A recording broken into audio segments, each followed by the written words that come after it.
Ако сега отново започна да се връщам назад към детството си, към периода на своето навлизане в пълнолетието, спомням си за две свои лудории, които може би са били и нещо повече от това.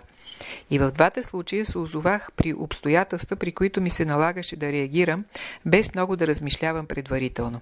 По такъв начин и двата случая ми помогнаха да опозная по-добре самия себе си и някои черти от своята личност, които до тогава не осъзнавах напълно, защото не бях имал възможност да се тествам и проверявам. За да може човек да очаква милост от Бога и закрила в живота във всички критични моменти, които непрекъснато ни дебнат, трябва да има добро и съчувствено сърце. Без значение дали човекът е вярващ или не е, у него трябва да има любов към хората, любов жертвоготовна и безкористна. Това е общочовешки закон, който е вложен в нас, когато сме създадени. Ако изпълним този закон, ще имаме големи шансове Бог да ни издигне до по-висши тайни и да ни въведе в истинната светлина на живота и радостта. Но ако в живота си в дадени моменти заради лично удобство и саможивост се отдръпнем, измъкнем и не направим необходимата, макар и най-малка жертва за ближния, ще падаме все по-ниско и животът ни ще бъде мъка и наказание. Мекото и прощаващо сърце привлича Божията благодат и тогава тя ни пази и закриля, както грижовна майка закриля и пази рожбата си. Първият случай стана в началото на лятото през 1978 година, когато завърших трета Белградска гимназия. Няколко дена преди официалната абитуриентска вечер в хотел Югославия, където се събираше цялото училище, се срещнахме 15-на съученици. Искахме отделно да се повеселим и да отпразнуваме това радостно събитие и отидохме в кафенето Гръцката кралица в дъното на улица Кнез Михайлова. Бяхме в чудесно настроение и останахме до самото затваряне на заведението някъде около полунощ. Така развеселени и подпийнали, кой повече, кой по-малко, тръгнахме по посока на площад Теразия. При философския факултет завихме вляво и когато стигнахме до австралийското посолство, от някъде се появи един младеж, не много висок, късо подстриган, с черно кожено яки. Тъй като бяхме доста народ, не го забелязах веднага, а после видях как той започна да се държи към ония, които вървяха напред надменно и нахално и да си искат цигара или пари. Виждаше се, че се заяжда. Когато и ние, които бяхме по-назад, се доближихме, не знам защо той се насочи право към мене и започна грубо да ми иска пари. Исках да го подмина, но той се изпречи така, че не можех да продължа. При повторното му настояване се вбесих от това откровено безобразие и може би за да се покажа пред приятелите си, се опитах да го блъсна с ръка. Дали съм искал да го бутна по-грубо или дори да го ударя, не си спомням.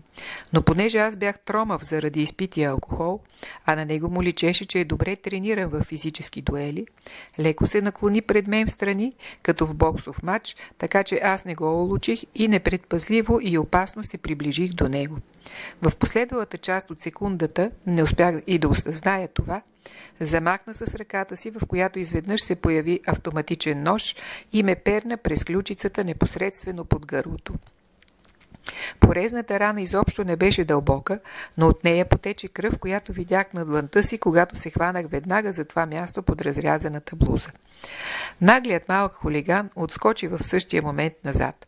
Когато вече ние в бесени тръгнахме към него, той се опря с гръб към сградата и с насочен към нас нож закрещя: „Вие не знаете ли кой съм аз? Аз съм Джендема от Миляковац. Ще ви изколя всичките!“ Естествено, ние всички в същността си добри деца, гимназисти, се стъписахме и той изчезна. Поизбърсаха ми кръвта с кърпичка и в развалено абитуриентско настроение си тръгнахме, за да хванем последния транспорт за вкъщи. В това време се появиха двама милиционери, които бяха видели отдалече, че има някакво меле и ни попитаха какво е станало. Аз им обясних накратко, понеже те се обърнаха най-напред към мен, като видяха, че се държа за порязаното място. Като си записаха всичко, взеха и личните ми данни. Минаха 10 дни и аз скоро забравих за цялата случка, макар че и до днес имам малък белег. След 2 седмици обаче получих призовка за съда в качеството ми на свидетел срещу Мирослав такъв и такъв, вече не помня фамилията му. Това никак не ми хареса, но трябваше да отида.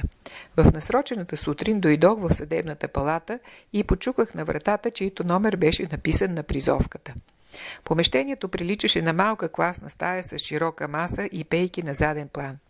На масата седеше някаква съдийка, която след като свери личните ми данни, ми изпрати да седна и ми обясни, че сега ще доведат обвиняемия Мирослав. Той е бил задържан същата нощ при опит да ограби някакъв магазин.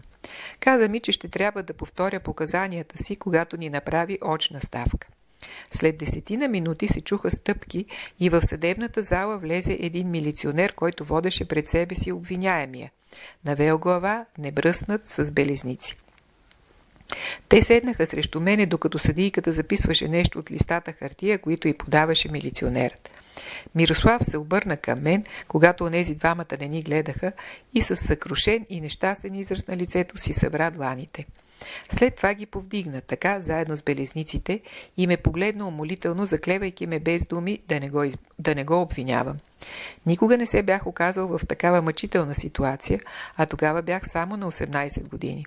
Това негово нещастно изражение и трагичната му фигура прободоха като с нож сърцето ми и аз наведох поглед към пода.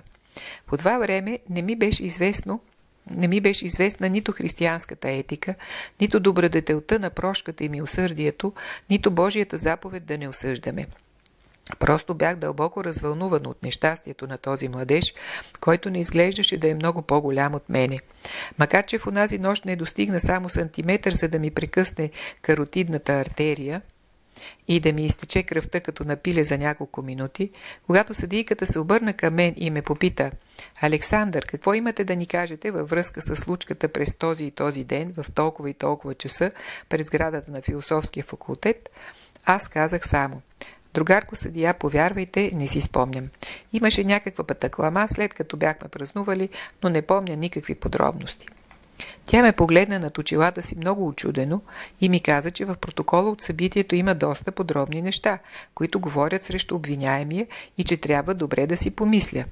На мен всичко това ми стана толкова неприятно, че само още веднъж повторих същото и почти като виновник си седнах на мястото. На нея и беше ясно, че съм си сменил мнението и показанията, но срещу това не можеше да направи нищо повече. След като си записа още нещо, ми каза студено, че мога да си вървя. Погледът ми вече не се срещна с погледа на задържания, но когато излязох, въпреки цялото мъчително чувство и напрежение, се чувствах добре. Нямах нужда, нито желание, като свидетелствам срещу този нещастник, да направя човешката му неволя още по-голяма. Чувствах голяма тъга и си представя какъв ли ще да е животът, който е накарал момчето да постъпи така. Предполагах, че няма родители, нито пък когото и да било другиго, който да го закриля. Ако тогава бях чувал за молитвата, мисля, че щях горещо да се помоля за него. Честно казано, едни по-бледи мисли ми нашепваха, че съм излязъл глупак и слабак и че такива като това момче трябва да бъдат строго наказвани. Но те бързо се отдръпнаха пред моето несъгласие с тях и пред натъженото ми сърце, което гореше в гърдите ми. В края на краищата изобщо не изпитвах неприятно чувство. Дори нещо повече. Намирах се в едно много приятно душевно състояние, което не ме оставяше още няколко дни. То се засилваше, особено когато си спомних, че му простих, не го осъдих и че неговата присъда и наказателна мярка ще бъдат поне малко по-леки.